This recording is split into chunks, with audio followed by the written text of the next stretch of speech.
태초에 하나님이 말씀으로 천지를 창조하시구나.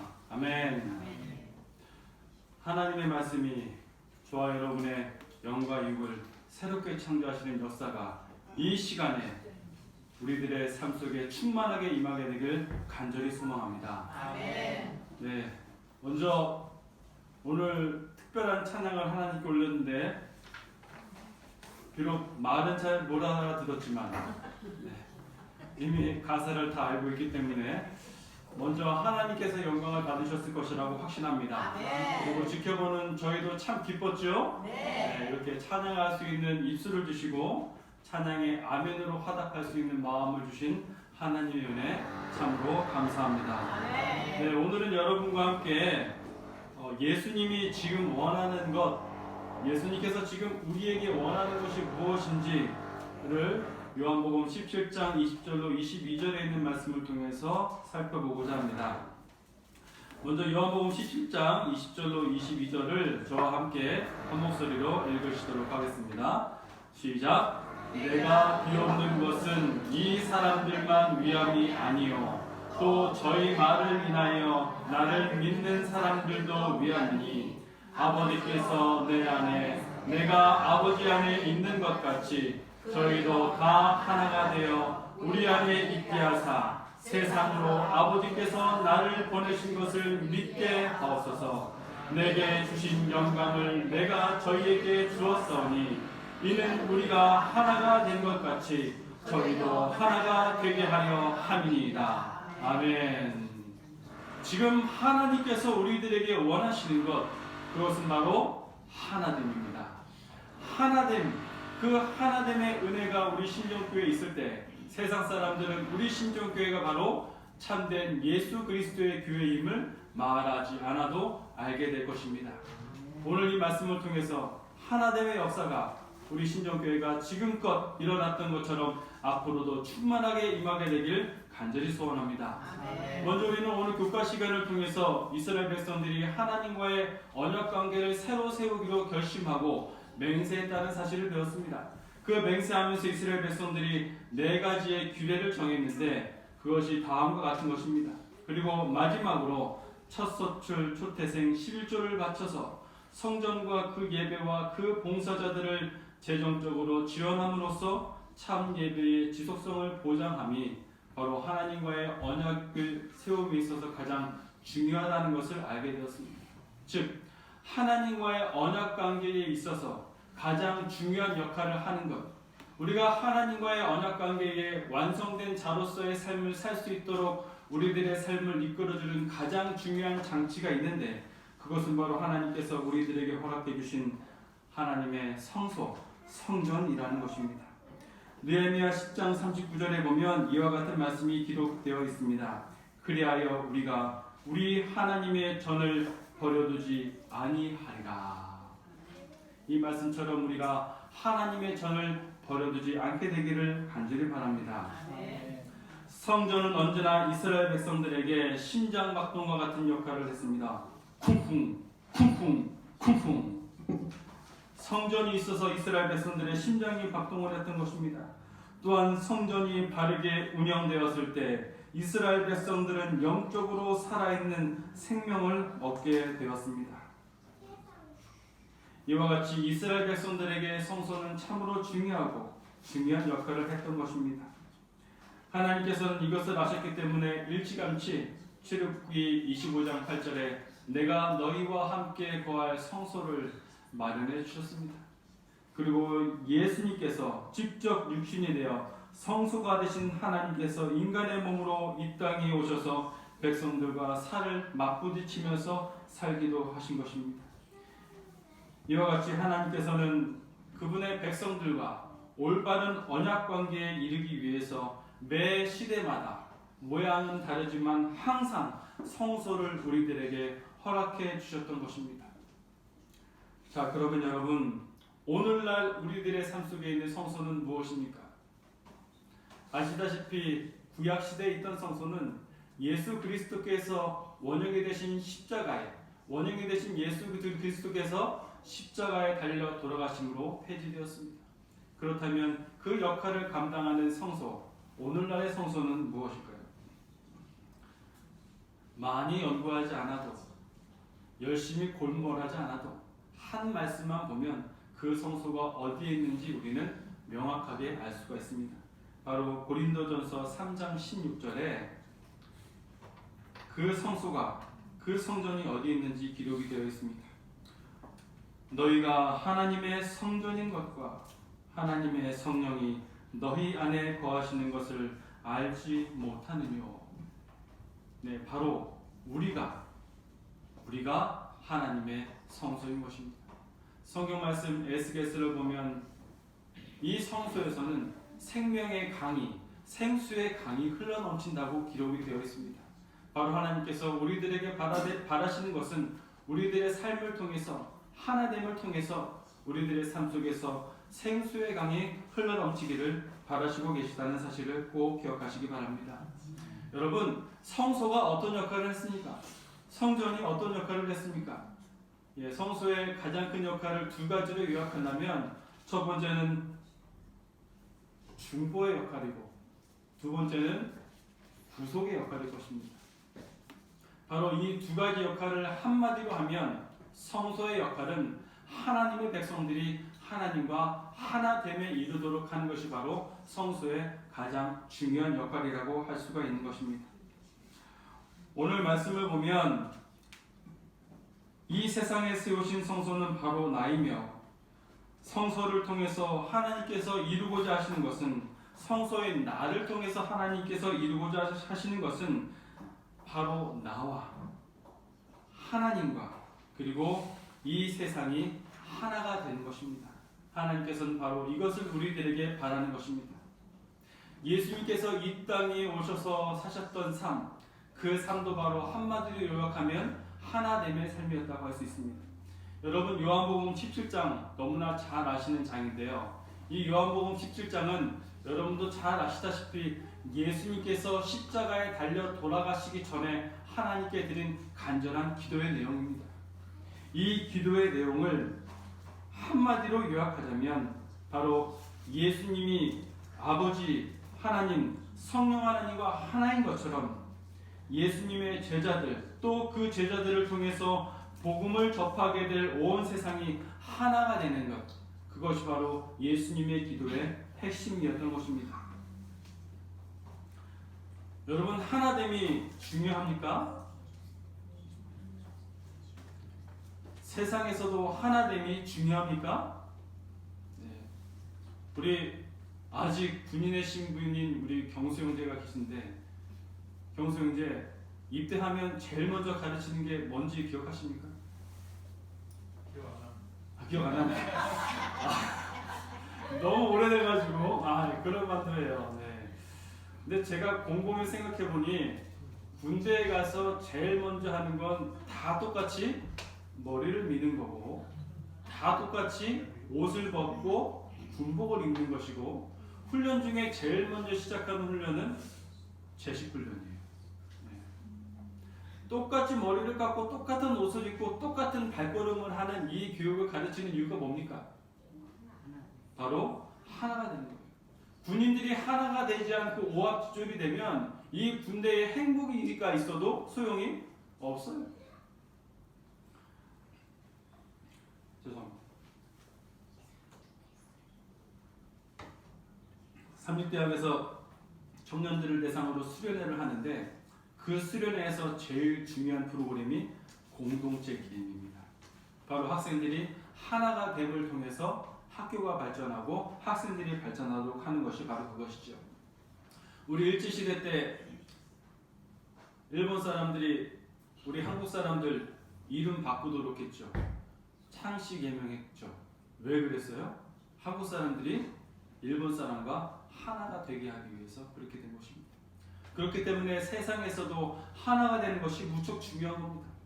군대에서 중요하고 대학에서 중요한 것처럼, 한 국가에서 중요한 것처럼 그리스도인의 삶 속에 있어서도 하나됨은 굉장히 중요한 의미가 있는 것입니다. 자, 그렇다면 예수님께서는 이와 같은 하나됨의 삶을 어떻게 가르치셨는지 한번 살펴보도록 하겠습니다. 여러분, 한번 예수님의 제자들을 생각해 봅시다.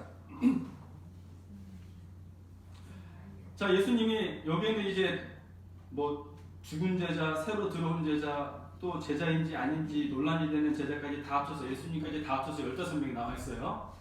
자, 여러분 예수님의 제자들을 하나 도마 위에 올려놓고 다 풀어 헤쳐 봅시다. 자, 예수님의 제자들이 하나가 될 수 있는 아주 좋은 조건을 가지고 있습니까? 아니면은 절대 하나가 될 수 없는 조건을 가지고 있습니까? 절대. 어떻게 하세요? 성격도 다 다르죠. 직업도 다 다르죠. 자, 먼저 이 제자들은 개성과 기질이 너무나 강하고 다양했는데, 자, 먼저 베드로, 안드레, 야고보, 요한 봅시다. 베드로, 안드레, 야고보, 요한 평생 뭐 하던 사람이에요? 고기잡이 하던 사람이에요. 여러분 바다 사람들 성격 어떤지 아시죠? 네, 그런데 성경에 보면 베드로한테는 배도 있었어요. 네, 배도 있었다는 얘기는 어느 정도 부자란 얘기예요. 그만큼 이 어업을 해서 어느 정도 성공을 거둔 사람이에요. 마음이 어떨까요? 아주 완고하고 고집도 세고 다른 사람들 얘기 잘 들어요, 안 들어요? 안 들어요. 자, 이 사람하고 도마랑 한번 얘기를 해본다고 생각해 볼까요? 도마랑 베드로랑 대화를 하면 대화가 어떨까요?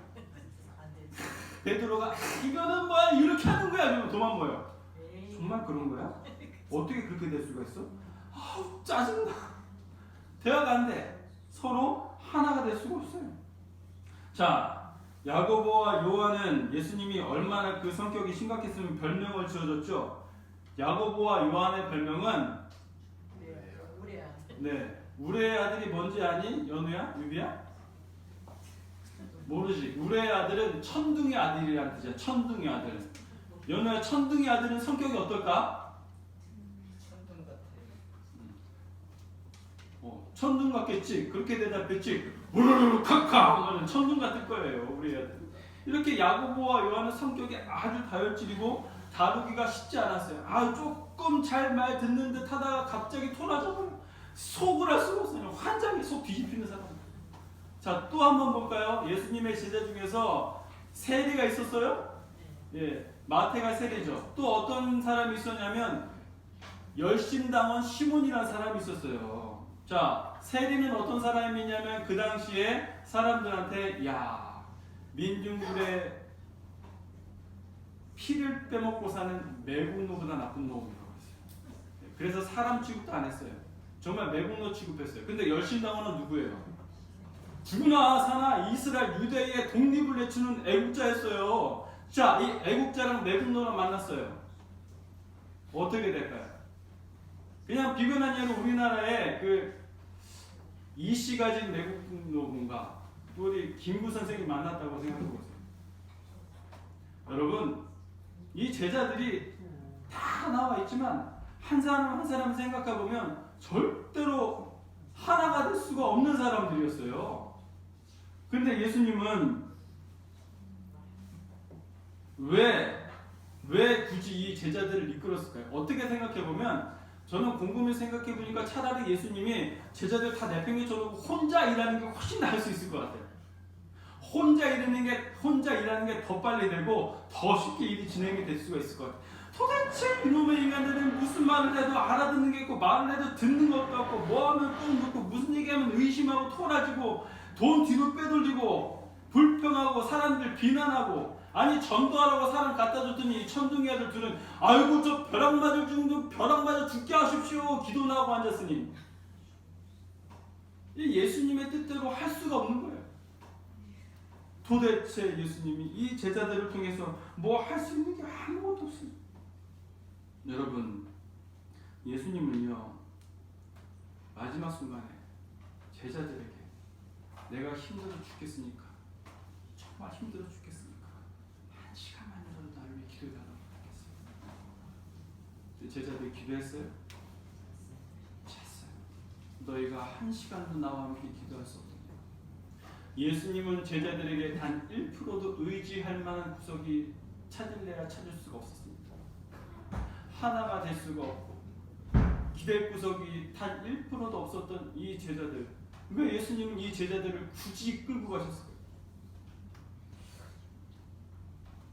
여러분, 예수님이 굳이 그들과 함께 하시고 그들을 끌고 가신 이유는 바로 우리를 위한 것이었습니다.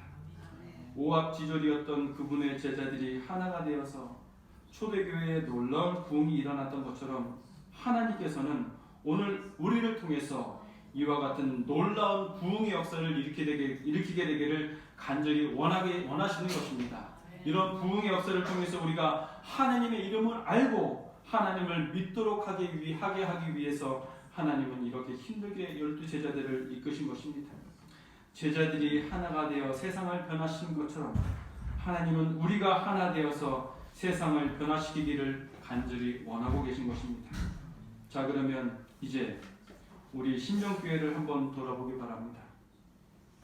우리 신정교회는 어떻습니까? 다 하나가 잘 되어 있습니까? 아니면 오합지졸입니까? 자, 여러분, 이제 좀 질문을 바꿔보겠습니다.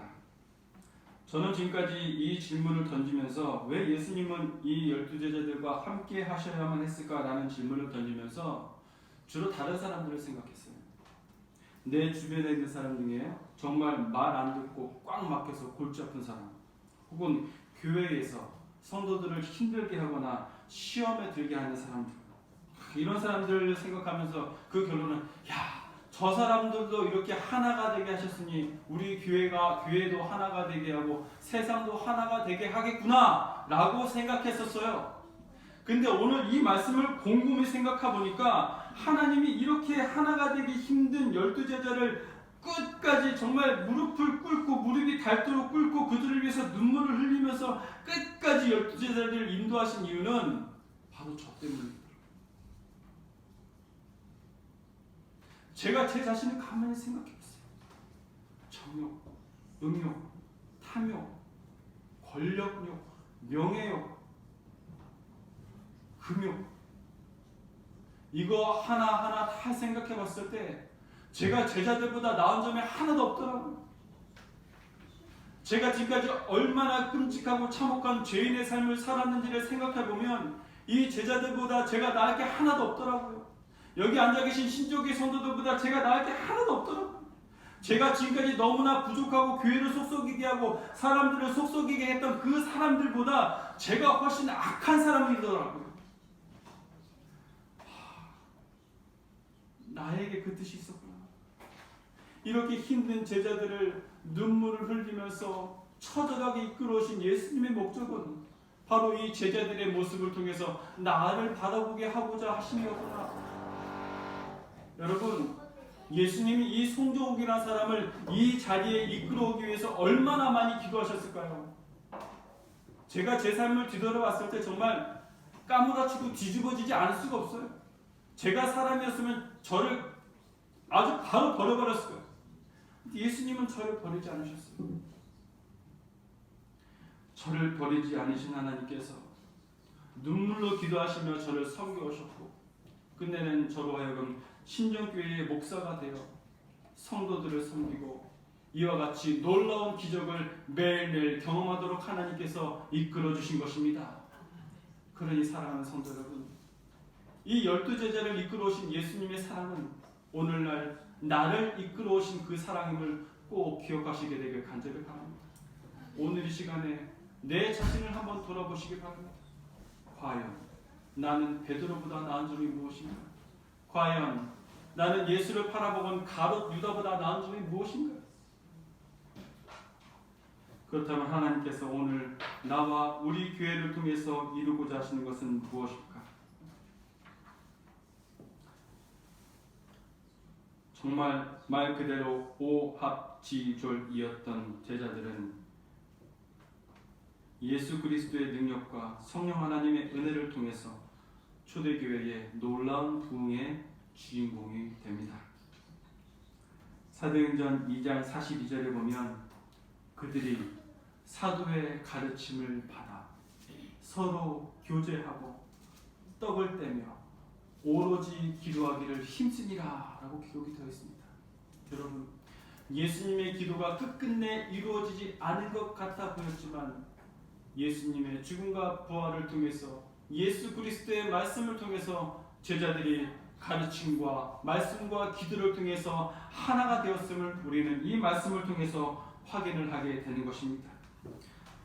사랑하는 성도 여러분, 초대교회의 부흥이 오늘 신정교회의 부흥이 되고 재림교회의 부흥이 될 것을 저는 확신합니다. 네. 여러분도 확신하십니까? 네. 성소의 모든 의식과 제도에 있어서 가장 중요한 것은 피 흘림이었습니다. 피 흘림이 없이는 제사 제도가 완성이 될 수가 없었습니다. 이 피 흘림은 예수님의 희생과 봉사를 의미합니다. 예수님께서는 십자가에 달려 피를 흘리시면서도 말없이 묵묵히 하나님께서 이끄시는 길에 순종하셨습니다. 여러분, 예수님이 제자들에게 후견나 잔소리를 하거나 정죄를 한다면 하신 말씀이 얼마나 많으셨을까요? 그런데 여러분, 놀라운 것은 예수님은 십자가상에서조차 그런 말들을 한마디도 내뱉지 않으셨고 마음속으로도 그런 생각을 하지 않으셨다는 사실이 저의 가슴을 놀랍니다. 그리고 저의 삶에 큰 귀감이 되는 것입니다. 예수님께서는 피를 흘리며 돌아가시면서 묵묵히 그 자리를 지키셨습니다.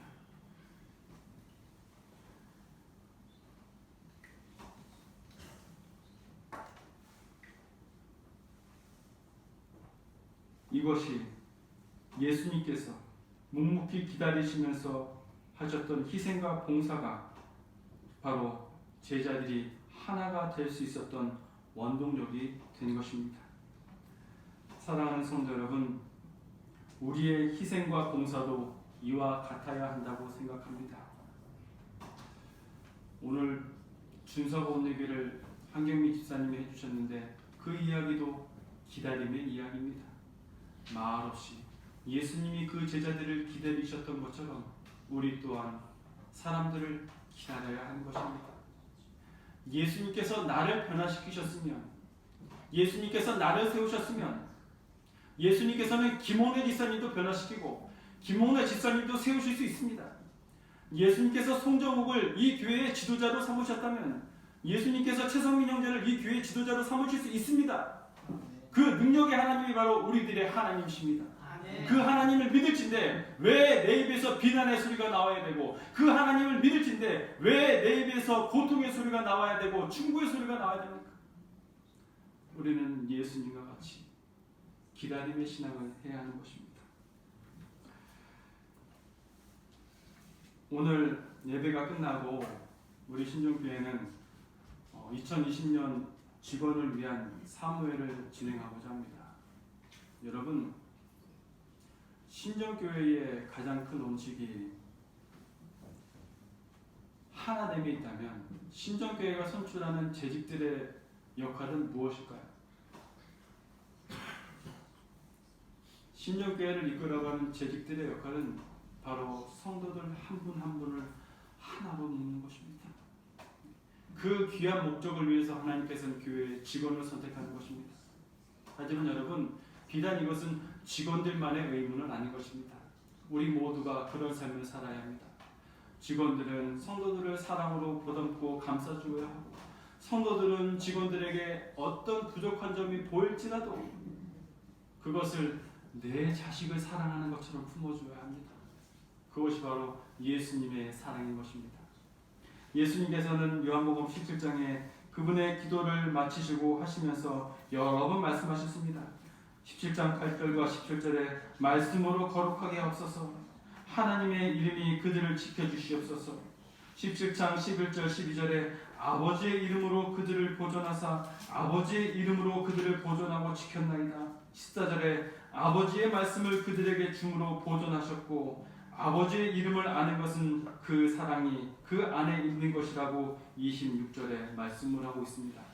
바로 우리가 예수님처럼 기다림의 신앙을 하고 하나됨의 신앙을 함에 있어서 가장 중요한 것은 우리가 예수님께서 주신 진리의 말씀으로 거룩하게 됨이 있다는 사실을 사랑하는 성도 여러분 꼭 기억하시게 되길 간절히 바랍니다. 우리가 하나님의 정신과 성품으로 보호받는다면 우리는 하나님과 같이 하나가 될 수 있는 것입니다. 성도 여러분, 저는 요새 참 살만 납니다. 제 인생에 이처럼 살만 나는 삶은 없었던 것 같습니다.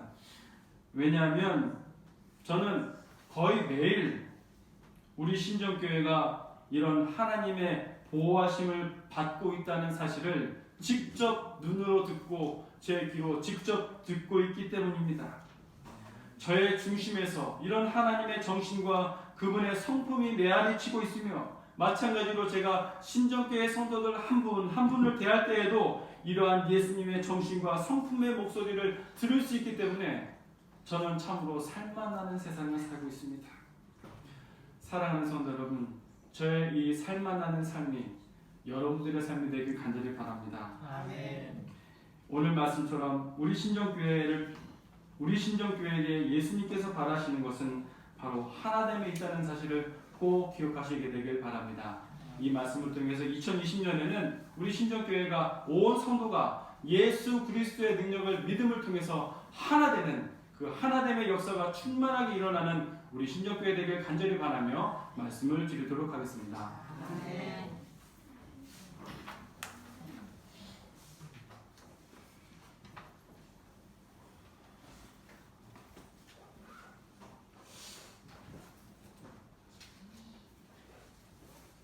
네, 함께 일어서셔서 447장 찬양하도록 하겠습니다.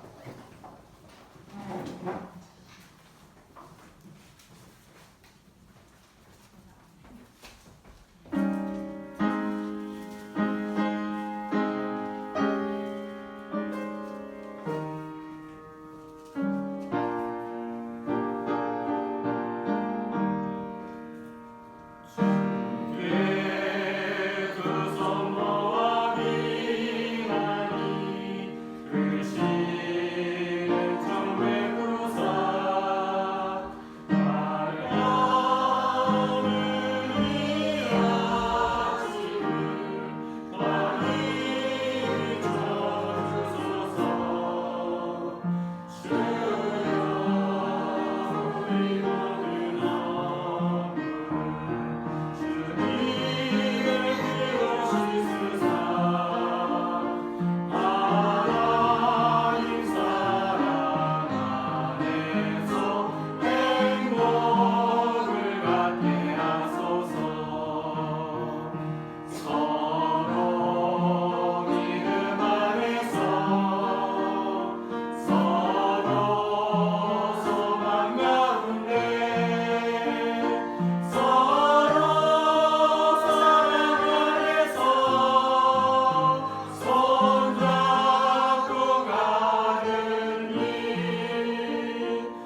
원하십니까? 아멘.